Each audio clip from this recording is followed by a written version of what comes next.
Welcome in, Ice Time Hockey Southwest fans. My name is Seth Askelson, and thank you for joining me today. A very special guest in today. It is Matt Shott. He is the Senior Director of Hockey Development for the Arizona Coyotes and for the Arizona Kachinas, the Vice President and the Hockey Director, as well as the 14U head coach and the 16U assistant coach. Matt, how are you today? I'm pretty good. Not bad. Just a little tired from the weekend, but pretty good. How about you, man? I'm doing well.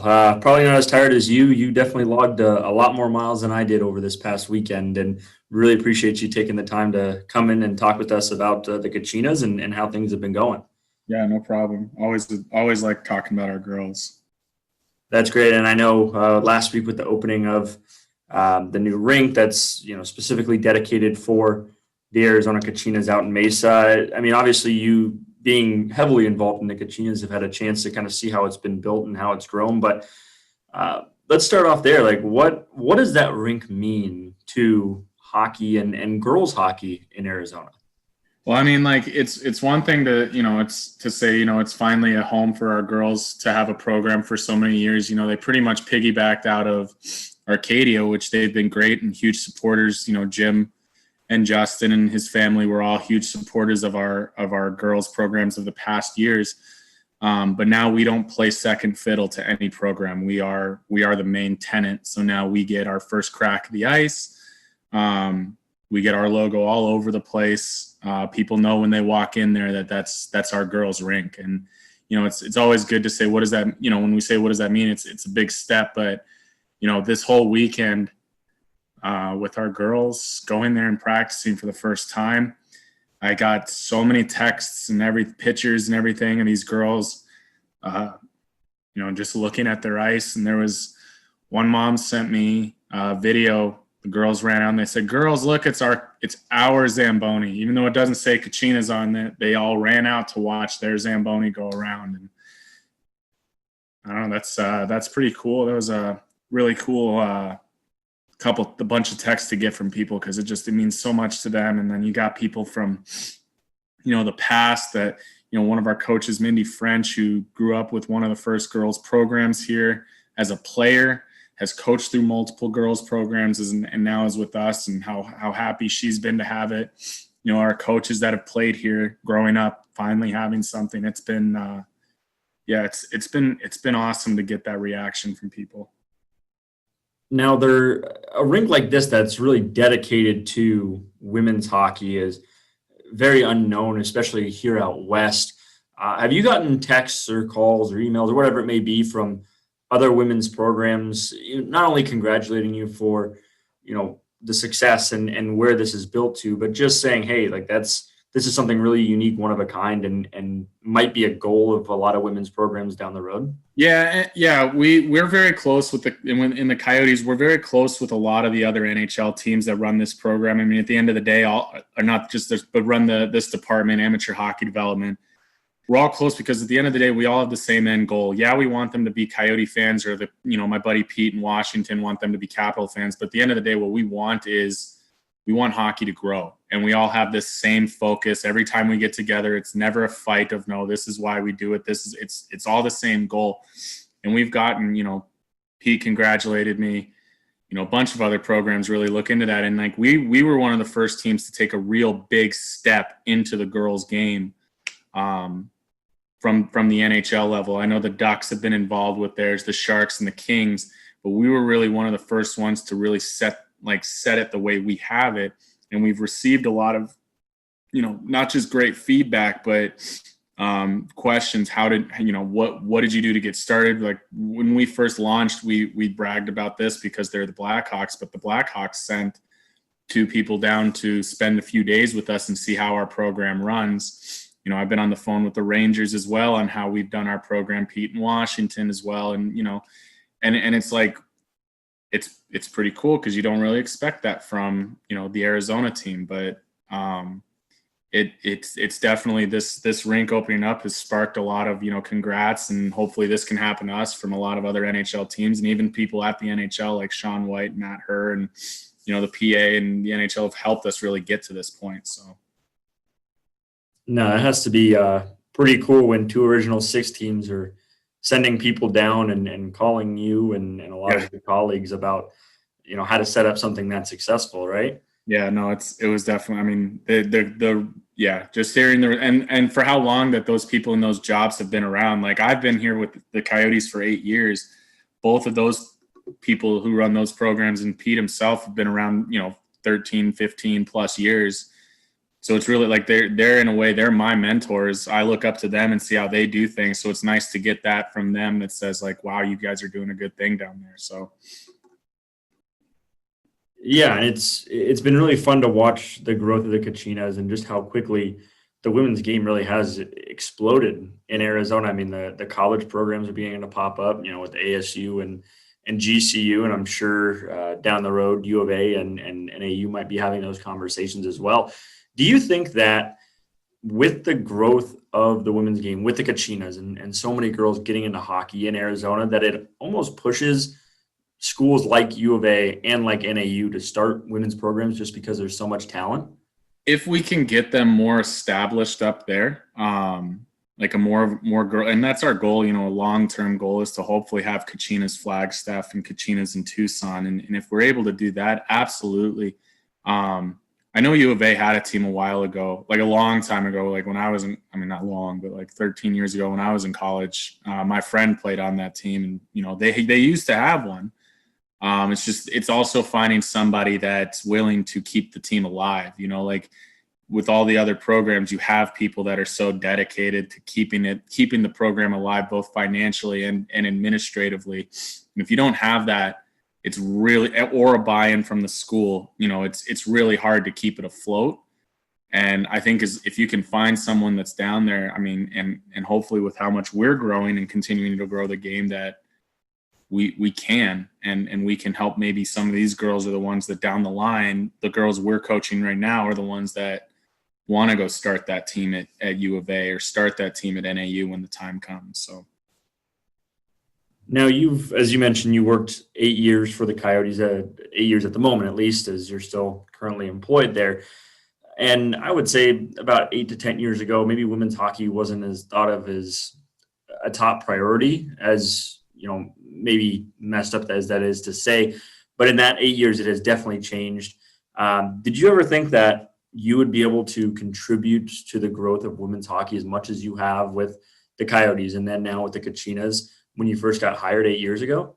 yeah, actually, my boss, Rich Nairn, well, he's not my boss now, but he's been my boss multiple times over the 8 years, and again groomed me for where I'm at. But when my first day, actually, it even may have been in my last interview, he asked me my 3 goals at this position. One of them was to get like a rink partnership program, which was our part of the PAC program we had, which we're now trying to grow a little bit more. One was to have a school curriculum made, which we did 4 years ago. And number 3 was to, actually, I think it was number 2, but it was to grow the girls game and get more girls playing hockey. And the reason for that is because I've known Lindsay forever. And as much as I love that Austin Matthews tears it up in Toronto from Arizona, Lindsay's someone that the girls like. Lindsay's the female Austin Matthews. She was here first, and that's what I want. I wanted more Lindsay Fries, and like I wanted more Katie McGovern's, Kalia Johnson's, McKenna Newkirk's, and other girls that have come from Arizona, because it's like they're so accessible to be mentors to this young group that it just seemed like a no-brainer to it was an untapped market and bounced around from blah blah blah blah blah. It was just something that seemed a little easier to accomplish than people had thought of in the past, and it was just, like I said, I wanted more Lindsay Fries. So Well, there is one thing that Lindsay Fry will always have more than Austin Matthews, at least, especially with the way things are going, and that's probably going to be Olympic medals. So, yep. Austin Matthews can have all the goals he wants in the NHL. Lindsay Fry will always have those Olympic gold medals, and such a great role model, I think, as you said, not only for the girls' game, but just hockey in general in Arizona. Is there really is, whether fair or not, just this consensus of, Arizona is not a hockey place. When how can you say that when on the men's side, one of the best goal scorers in the game played here, and on the women's side, a multi-time medalist, grew up and played here as well. So for you, as you just said in that interview with the Coyotes, You mentioned you wanted to grow the girls and the women's game. Why is that so important to you? I don't know. I get asked this a lot. I get asked this, why do I care so much about the girls game? I think because it's just never been given a chance. Like I mean, I know a lot of friends that had daughters that wanted to play and they never got the access that the boys got. And it's like, just, I mean, it wasn't fair. I don't really know why I care. I think the reason is because we have less than I mean, when I started, it was less than 700 women and girls playing in the entire state. And we had like 4,000, boys. And that's not right. That's just such a disproportionate number that I wanted to equal it out and give girls an opportunity to do what they love.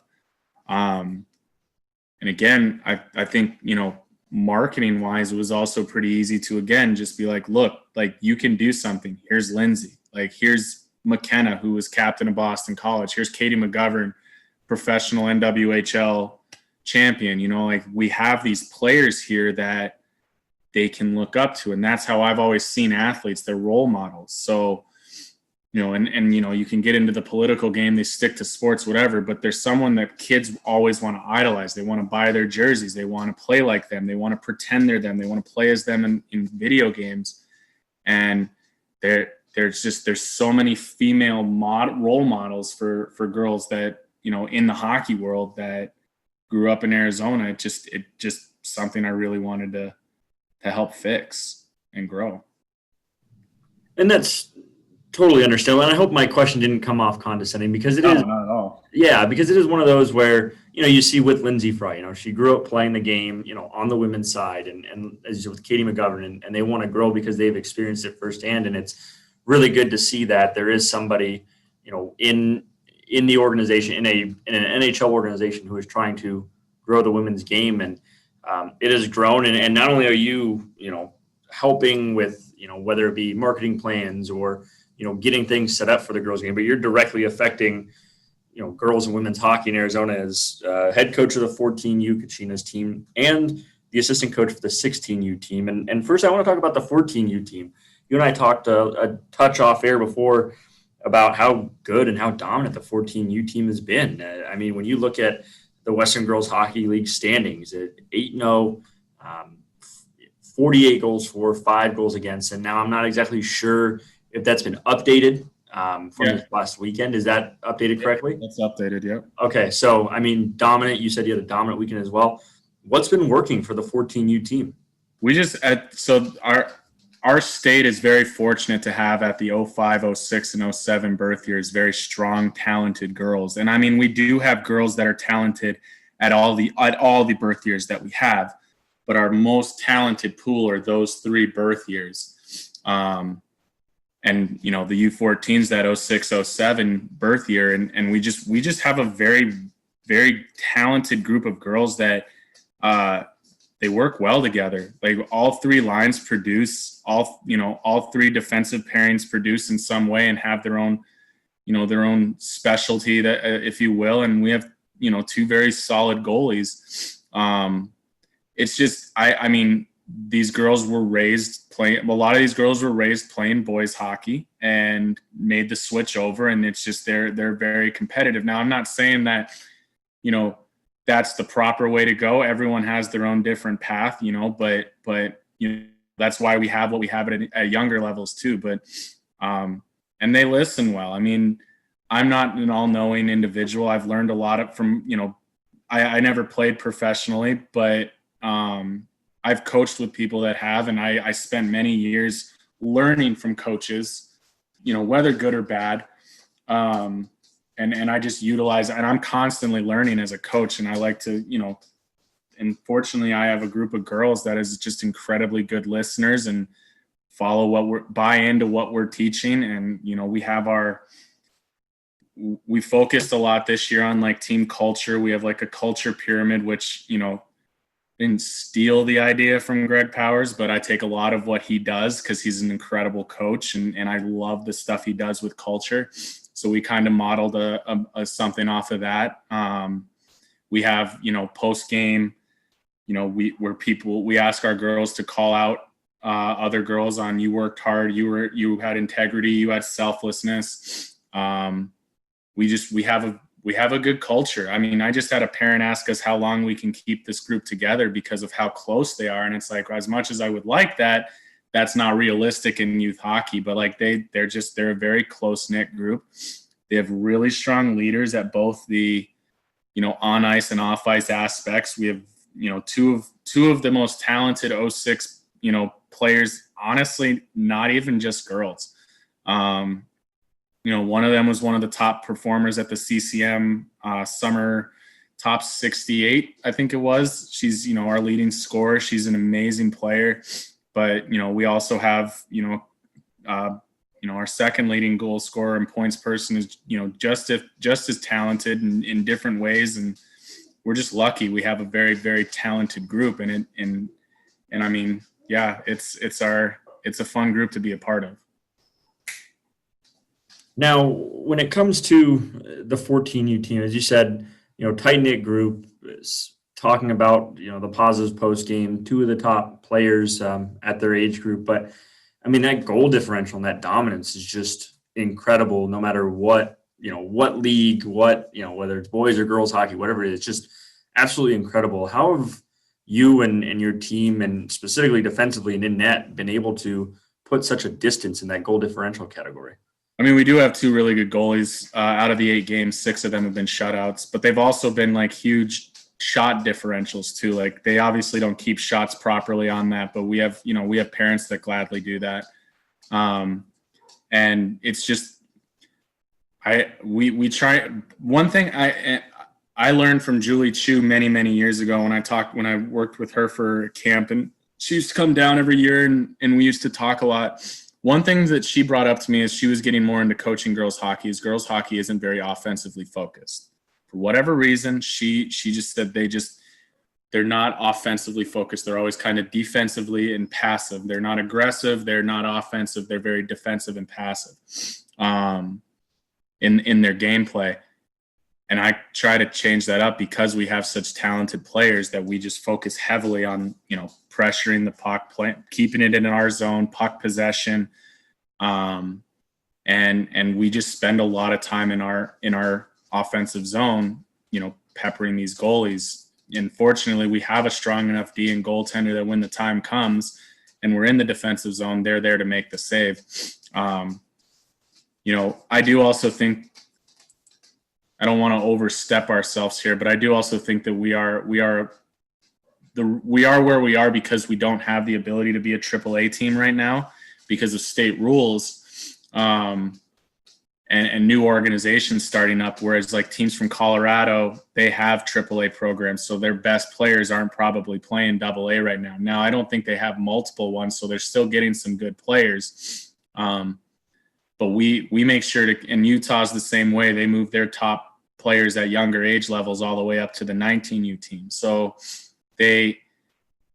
are their best players always playing? Yeah, there's some good talented players, but with our program, our best players play their age group and they play the top level that they can.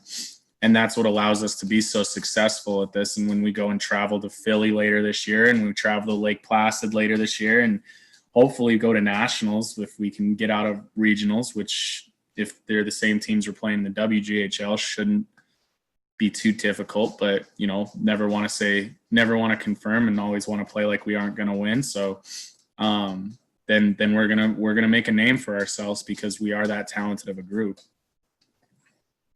Do you think it helps with the development of the players that they had, for lack of a better term, have to play at their age group? As you said, for some of these organizations, their best, maybe 14 or 15-year-old girls are playing at that 19U level just because, they want to play their best players at the AAA level or whatever it may be. Do you think that helps in the development that, at least for now, these girls are really taking it, kind of a step at a time and growing with their age group? Yeah, because we give them the opportunity to practice up with the older group, and that's a way for them to push themselves and keep their competition and their development growing. But playing at their age level, I think is incredibly important. One, boys can't do it. Sorry, I feel like the girls shouldn't be able to do it. I think we want to formulate our program to be while we're a girls program, not get any special treatment. We want to make sure to do it the right way and keep our girls developing that way. And yeah, they may play games that are a little easy for them. But at the flip side, I saw it this year. We had girls last year on our 14U team that moved up to the 16U team, being older, that did really well down at the 14U level, and they're struggling at the 16U level. And it's, while it's good for their development sometimes to struggle, it's not always the best thing to have them go from stud to dud in a year, because that's, confidence killing. That's, it's just better to stay the route, stay the path. We have a lot of people that have gone through this and know the proper path and how to do that. And it works if you just don't skip the steps. So, yeah. And I think that's been, especially at the national, the USA hockey level, it seems that with the development of hockey, youth hockey players, whether they be boys or girls, the preach and the message is, take the development one step at a time and no need to rush and things like that. And as you said, going from big time player to somebody who's having a hard time can really kill confidence and in turn kill development. So really good that the Kachinas are, taking that, and yourself obviously, and with those decisions into effect. And speaking of the older girls, 16U, you're also behind the bench for that team as well. They're performing well in the WGHL, 4-1-2 record. I mean, only one loss, 25 goals for, 12 goals against, so plus 13 goal differential. What are you seeing from the 16U team? So we are we're a talented group. We have a lot more players than we do at the 14U level. So like the talent is spread out a lot more. But they're a group that needed structure, and that's why we got Brendan Shaw as our head coach, and he's done a great job with teams in the past. And I knew that him coming in here, it would these girls would understand that it's time to take it seriously. Like, Brendan's a great coach in the terms of he lets you, like, he's great. He's very very friendly and fun loving and all that. But at the end of the day, like, he teaches this to be structure. You're going to be taught the right way to play hockey. You're going to be taught the right way to go, where to go on the ice, how to properly play. He has all those abilities, and like this group has really bought into that. And that was something that, I think they had good coaching last year, but I think that it took a step up, because Brendan brings that tier 1 AAA level to the game, because that's what he has coached many years. So. And since the team has some very fresh players, yet some very, experienced players, it's perfect to get that blend in and help structure them properly. So, and then obviously we have, as other assistants, we have Casey McGinley and Katie McGovern, who are, honestly, and they won't like this, but they're Arizona hockey legends, and they, the girls really buy into them as well, because they've been there with them. They know what it's like to play at that level, and they know, and they buy into what these girls are teaching them. And it's a good group to be a part of for sure. They want to get better. They're always looking for ways to get better. After practices, when we were out here at Gila, if we were the last ice sheet and, of the night, they would, stay out an extra 15 minutes or so and work on stuff. And it's, they want to get better, and it showed that they are, because the one team they struggled to beat was the Rough Riders. And I think they lost the first time they played them last month, tied them the first time this month, and then played them a second time and beat them. And that's a huge step for them, because that's the team they're going to have to beat to get out of regionals and onto nationals. And that's, that just shows their constant improvement. So. What is it like at the 16U level to have that measuring stick team, right? As you said, the Lady Rough Riders is currently sitting at the top of those standings. But to have that measuring stick, and like you said, a team to point and say, hey, that's the level of competition you're going to have to compete at in order to make it to nationals. I think it's perfect for them, because like they now know what they have to do, and I'm glad that they beat them, but I hope that they continue that momentum, especially being the last game.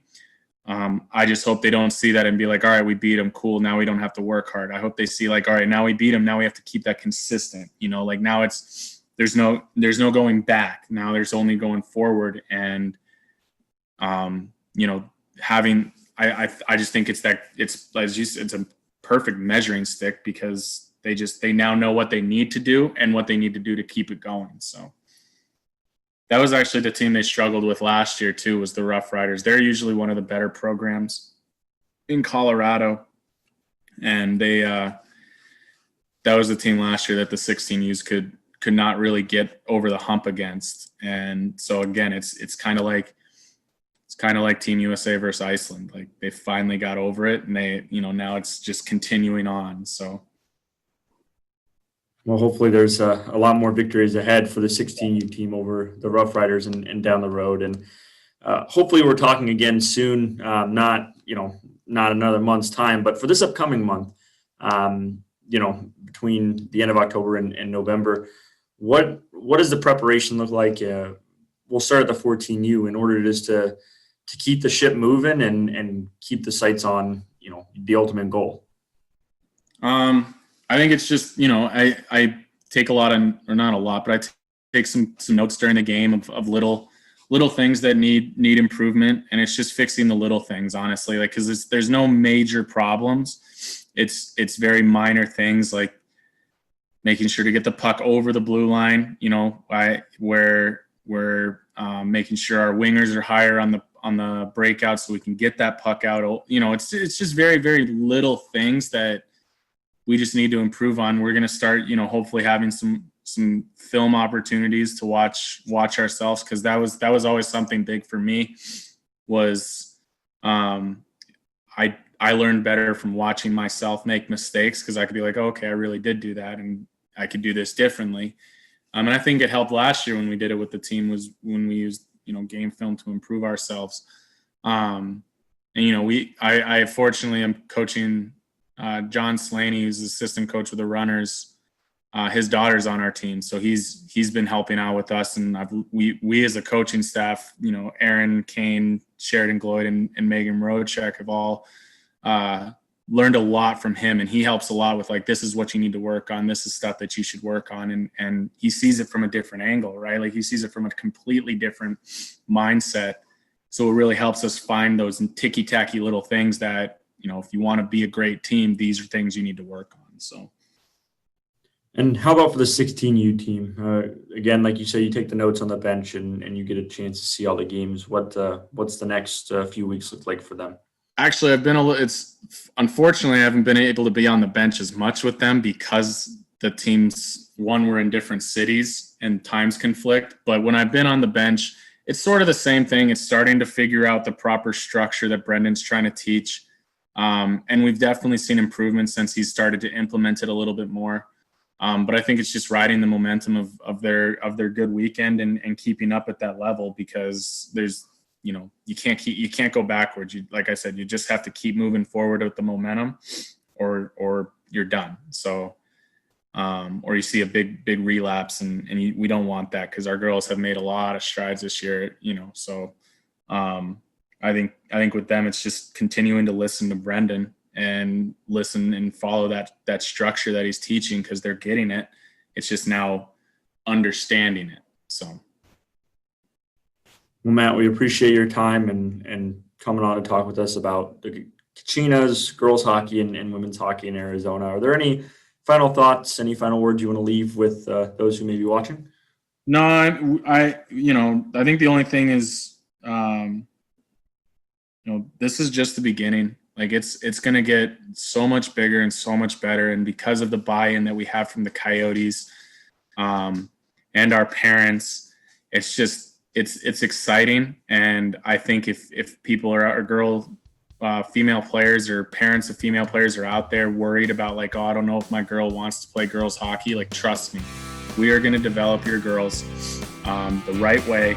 We're going to bring them opportunities that they probably won't see in other places.